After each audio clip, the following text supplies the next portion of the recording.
Never really grew up going to church, wanted to go to church, and there was just something in me that always longed for that, but I just didn't grow up in a church-going family.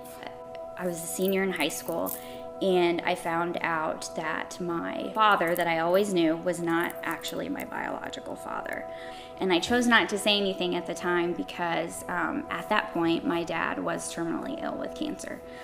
He had about a 2.5-year battle with cancer. I not only held that in, but I didn't really grieve the loss of my father when he actually passed away. He passed away in March of my senior year. It was really tough knowing that he was no longer there, the dad that I had always known. And then on top of that, now really starting to think about, well, he wasn't even my real father. Not that he made me ever feel that, but it was just kind of two big blows at one time. And not having that family to talk to, not having a relationship with God, it really created a huge hole in my life, and something that I wanted, but I really didn't know how to go about finding it. And it didn't really smack me in the face, so to speak, until many, many years later, after I had my first child, Harper. She kind of was a game changer.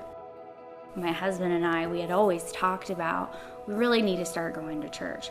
Well, we have a Colts game on Sunday, things just it wasn't a priority. It was like, well, how are we going to, we got to sell our tickets. What are we going to do? It just wasn't, looking back, it sounds silly. For me, it was not picturing leaving this life and seeing my child again.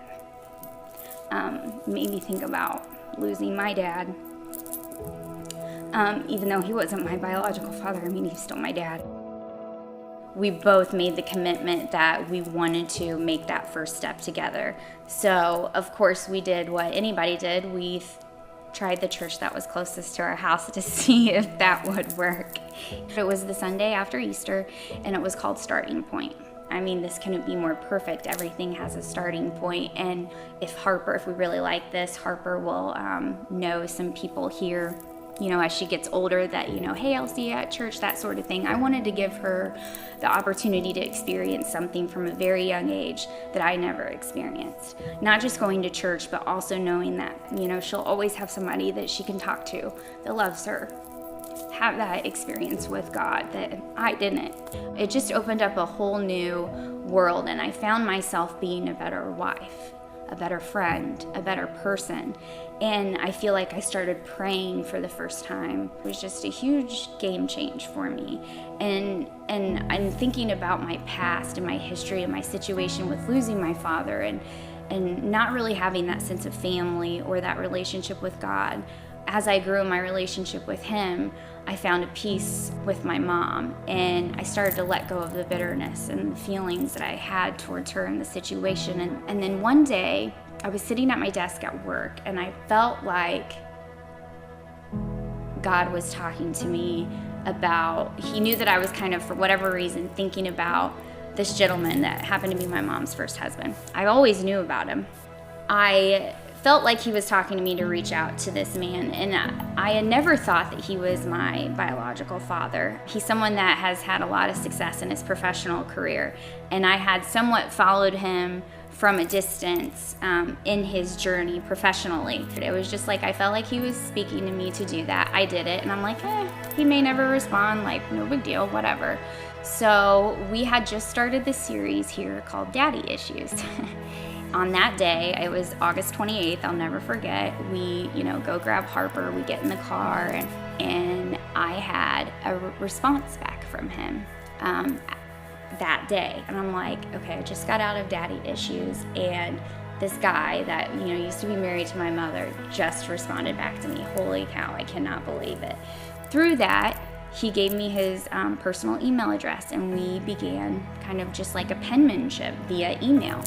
And he would talk about my mom a little bit, and I'd, talk about kind of my past and my upbringing. And he mentioned that my dad was my stepdad immediately in the first message. And I was like, that's kind of weird that he just knows that he was my stepdad, because all these years I never knew that. And I had always thought that he and my mom's relationship had ended and they were no longer together when I was born. Well, that was not true. It come to find out he is my biological father. have several siblings. I have, aunts, uncles, or grandma that's still alive. I met him and some family for the first time in October. Also, I should go back and say that at the end of Daddy Issues series is when I got baptized for the first time. All these things, it wasn't until I began that relationship with my Heavenly Father that all of a sudden my earthly father was now a part of my life. Anything is possible, and as cliche as it sounds, I thought the chapter closed on my biological father many, many years ago, and it didn't. It's just beginning at 34 years of age. What God can do is amazing, and I'm so excited to see what this year and the next year brings. And for the first time, I have a constant faith in my life, and it's just the best thing ever.